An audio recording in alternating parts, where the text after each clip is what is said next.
What is up, everybody? We are back here with another King Films video, and in this one we are going to be doing our NBA predictions. As you guys know, the season is starting up on Tuesday, so we're going to have a lot of sports going on. Going to have a few other videos coming out this week, college football New Year's 6 and college football playoff prediction video coming out later this week, another playoff prediction video, and then betting locks and game predictions for Week 16.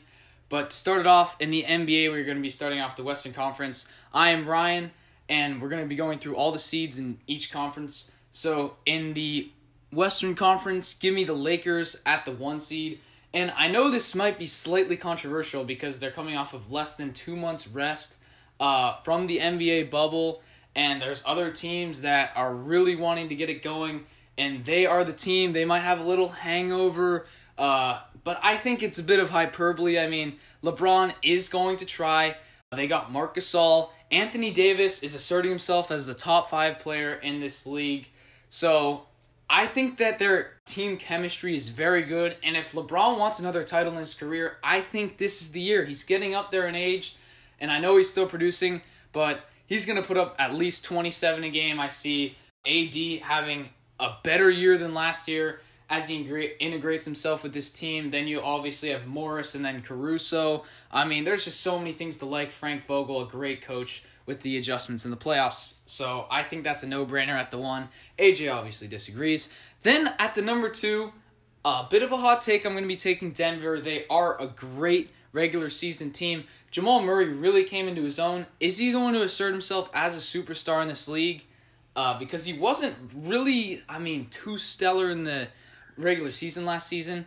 Jokic, obviously, probably the best center in the game, I would say.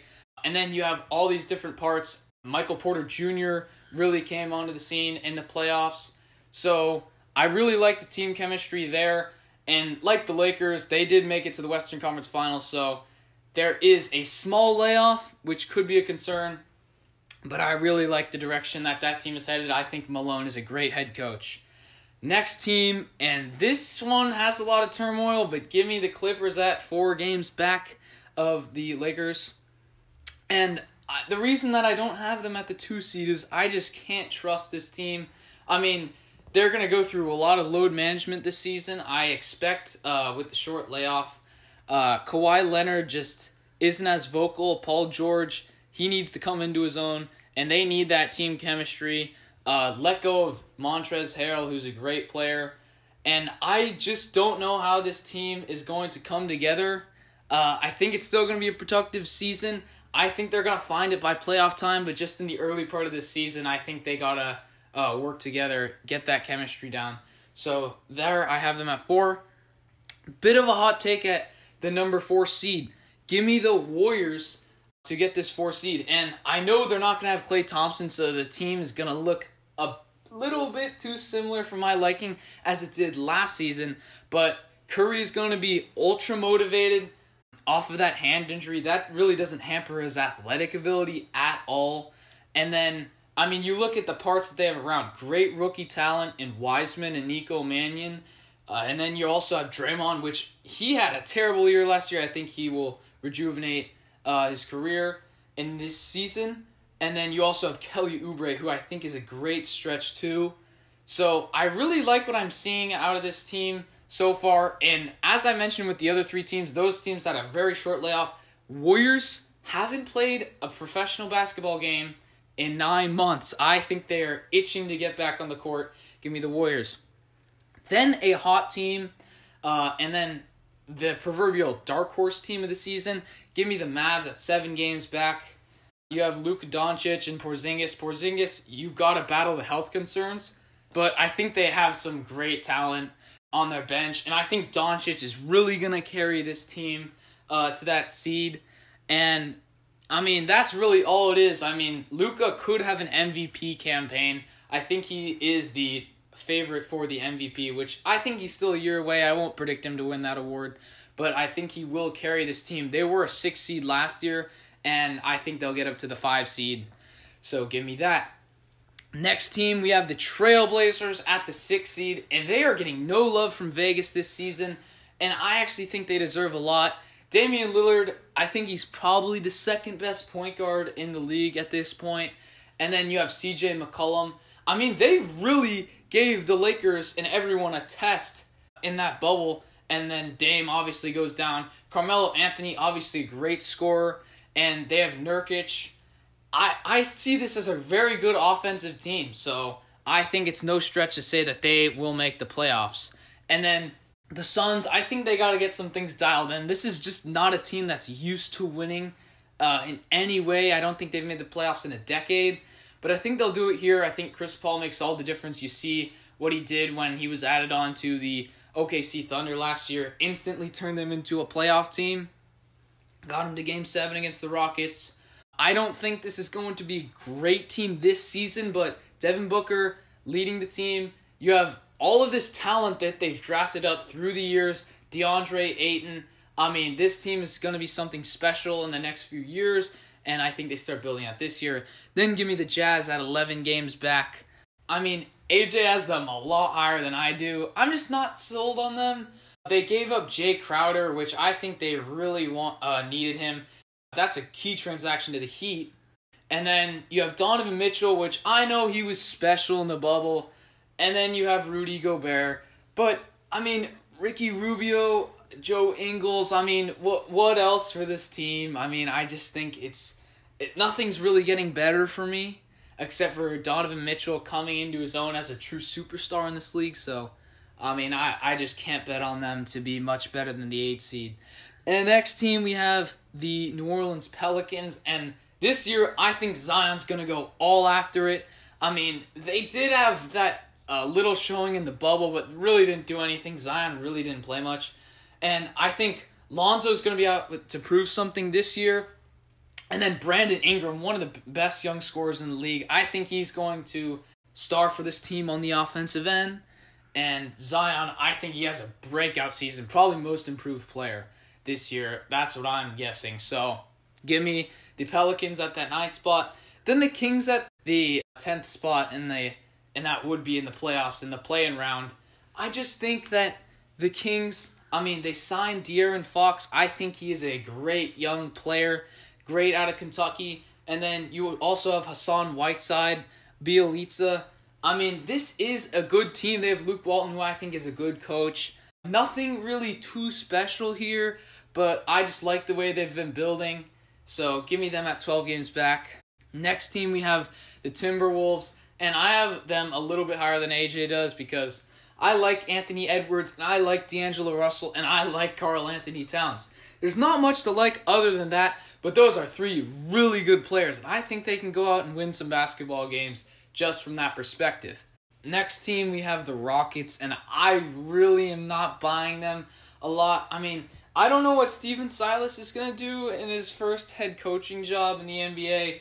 I mean, I'm going to assume he's going to do a pretty good job. I mean, John Wall and DeMarcus Cousins look to reestablish themselves in the league, but I'm assuming that James Harden is going to be traded somewhere. I don't think he wants to be in Houston right now, and I just think this is a tank year. Try and get another draft pick. I don't think they're going to be motivated. I don't think they have the parts. They were contending for so many years, and I just don't see the playoffs for them this season. Next, we have the Grizzlies, and I know they should have made the playoffs there at the 8 seed last year heading into the bubble, but I just don't see it. I mean, John Morant had a sensational season last season. I think he might do the same this year, and I know they have a lot of good talent on that team, but I just can't see them making a playoff run. I mean, there are so many playoff rosters that have been built this year that I just can't see them in the thick of things. But they can win some games because of that chemistry they built last season. Next team, we have the Spurs, and I think this is a tank season for them. I mean, DeMar DeRozan and really no one else. And then I see the same thing for OKC. They only have Shai Gilgeous-Alexander, lost CP3. I think this is just a tank for another pick. AJ, what about you? Yeah, so first I wanted to address why we're going with the games back structure here, and that is because I just don't see all the games happening this year in the NBA, and if that's true, there's probably going to be a lot of 0.5s next to these numbers in real life, but before you guys all go down into the comment section complaining about the games back, we're making it better. Once we look at this at the end of the season, this will be the better format, I'm pretty sure. So to start out with the top, I just see the Lakers kind of pulling a Warriors here and just going for that 2 seed, laying back. They won their championship, and they know they're going to be able to do it again come playoff time. So they're just going to lay back to that 2 seed. Just keep their eye on the standings. If they need to win, LeBron will play more games, but I do like Anthony Davis on that team. He's really coming into his own. Of course, Ryan mentioned they got Gasol, and for that reason, I see the Clippers just defaulting into first place. I like what they have going with Kawhi Leonard, as always, and so I just see them taking it. And third, I agree with Ryan on the Nuggets. This is a good team. I think Jamal Murray's going to have a great year this year, maybe even be in that MVP conversation for a while. He'll eventually fall out in my prediction. And then I've got the Jazz, at the 4. Ryan's got them quite a bit lower, and that's just because I just see the top teams just keeping their standing pretty much, minus the Rockets fallout. And I just see Donovan Mitchell and Rudy Gobert kind of just being the silent team up there at the 4 spot. Everyone's going to be talking about the Nuggets as always, and the Lakers and the Clippers. And then I've got the Warriors at the 5, definitely going to be talking about them. And the reason I have the Warriors at that 6 games back mark, they've got Wiseman this year. Curry's going to be trying his best. They don't have Thompson, unfortunately, but they do have Green. They've got the parts here to make, they could be an even better seed than this, but they have a high ceiling and a low floor. So you could see this Warriors team from anything up to the 2 seed to, probably the 14 seed in this conference. So I've just got them at the 5 here. It's a pretty safe bet. And then I've got the 3 teams tied at 7 games back. I see the Suns winning this tiebreaker for the sake of the video. I like what they built in the bubble. They got Chris Paul in the offseason. This is going to be a playoff team. And at the 6th seed, they're safe from that play-in game. And then the Mavs could easily be in that 6th spot as well. But I like what they have building. Porzingis, Luka Doncic. I like them at that 7 games back spot as well, playing against the Trailblazers in that play-in game. The Trailblazers had a lot of problems on defense last year, tried to patch some of those up with some acquisitions in the offseason. So I like what they're doing here. I agree with Ryan. They are very underrated by Vegas, but this is definitely a playoff team. And like the Warriors, I could see them in a lot of different spots here depending on how they play. At the 9 seed, I'm going with another hot take here with the Kings. I like what they're building over there. A lot of people don't have them in the playoffs. A lot of people have them at about the 12 seed in the conference, maybe even the 13. But I've got them at the 9 here because, I just think they're a little bit older than the other teams they're competing with for this spot, besides the Rockets, who have a slew of problems themselves. So I just see them at a solid 8 games back. Probably won't be gunning for that 8 seed. So the 9, the play-in to get to the play-in is a good spot for them. And then I've got the Rockets at 10 games back. I really think, if not John Wall, I think Boogie Cousins, he still needs his money, people forget. I think he's going to have a better year than anyone expects. And even without Harden, I think he's going to be enough to put them in the playoffs. Bookmark that. He might be an all-star. I think he's going to have a great season. And then I like the Grizzlies a little more than Ryan does because, I like what they have done with the young talent. But again, as I noted before, they're just one of these teams dealing with young talent, like the Pelicans as well that I have tied there. They dealt away Drew Holiday, did the Pelicans, so I just see them kind of just sinking back. At 12 games back, they're 2 games back at the end of the season, but we'll see. And then the Timberwolves, I just have just kind of a mediocre squad and just, sinking back to this 3 games back. And then the Spurs and the Thunder are just in tank mode probably. This is just how it works in the NBA. Once you realize you're not going to make the playoffs and teams just start losing games. So that's what I see happening here. So now for the Eastern Conference, Ryan? So in the Eastern Conference, I'm going to have the Bucks getting the 1 seed for the 3rd consecutive season. And I know this is an unpopular pick because people want to see this team achieve playoff success. And I can agree with that, but just from a regular season perspective, Giannis just signed that Supermax extension. I think he's going to be motivated. Don't get me wrong, he's not my MVP pick because I don't think anyone's going to three-peat in the MVP especially with the lack of playoff success and what he's done in the last 2 MVP years. He would have to increase what he's done. So I don't think it's going to be Doncic or Giannis. Maybe LeBron or Curry is my guess.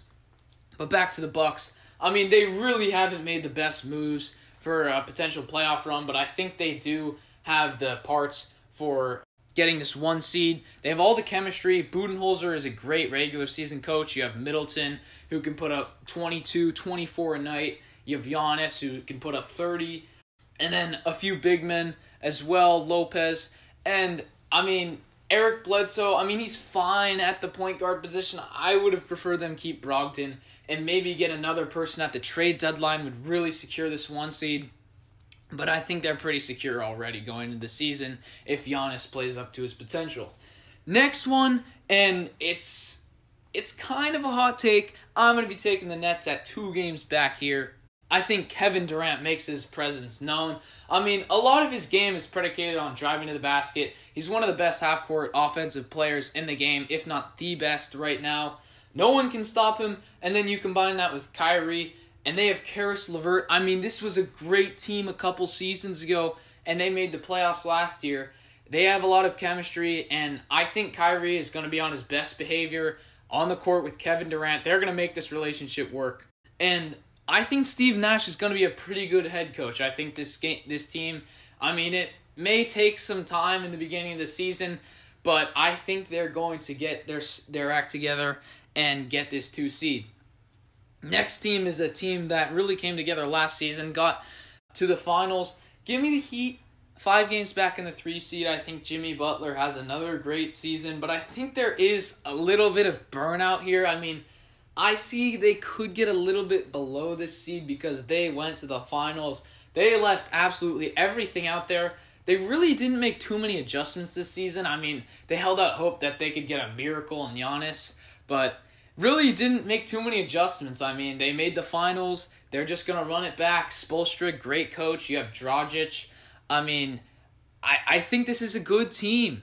So give me them at the 3 seed. Celtics at the 4. And, I mean, I really thought they would have won the conference finals last year. They really didn't. And Tatum, I mean, they really have everything. I think Tatum is coming into his own as one of the best small forwards in the league. You have Jaylen Brown, who can put up 20 a night. Marcus Smart, one of the best defensive point guards. But really, they couldn't just close out games last year. I really didn't understand it against the Heat. So I don't think there's anything special about this team, which is why I have them down here. They're still pretty good chemistry-wise, I think. I really like their coach. They did lose Gordon Hayward, which I think is going to make them take a hit. Next team, who is actually tied with them, give me the Sixers at 6 games back. And I'd actually give them the nod over some of these teams if they were to land James Harden. Obviously, they have Mike D'Antoni, which that would take a long getting used to process. Don't get me wrong, I don't think they'd be the 1 seed, but they'd have so much offensive talent, and I think D'Antoni can get the most out of this offense. He will make Ben Simmons shoot the basketball. So I really think that this team could be good at the latter part of this season, but I just don't see it in the front part. So give me the Sixers 6 games back. Then the Raptors at 8 games back. I think they're just a shell of their former self. I mean, they were the 2 seed last year. I think Pascal Siakam might take some strides forward, but you lose Marc Gasol. And, I mean, really in the playoffs, they didn't have any offense.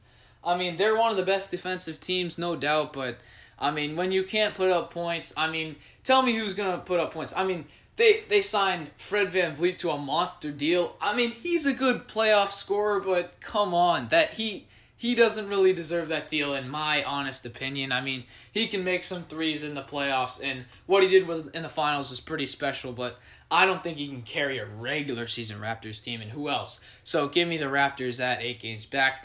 Then, a hot take as well, 8 games back, give me the Wizards. And I think Westbrook is going to make his presence felt. He's not going to be the player that's going to deliver you a championship. But in the hard Western Conference a few seasons ago, he delivered the Thunder in his MVP season to, I think, the 6th seed. I mean, this is the 7th seed in the Eastern Conference, which is actually pretty good this year.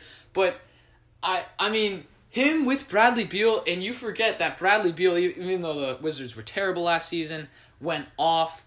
So I think that they're going to have a great season. Then the Pacers, and they're making a pretty harsh drop-off as well, but T.J. Warren isn't going to be good for the first part of the season. Victor Oladipo, speculation that he doesn't even want to be there. Sabonis, this team just was not good in the bubble.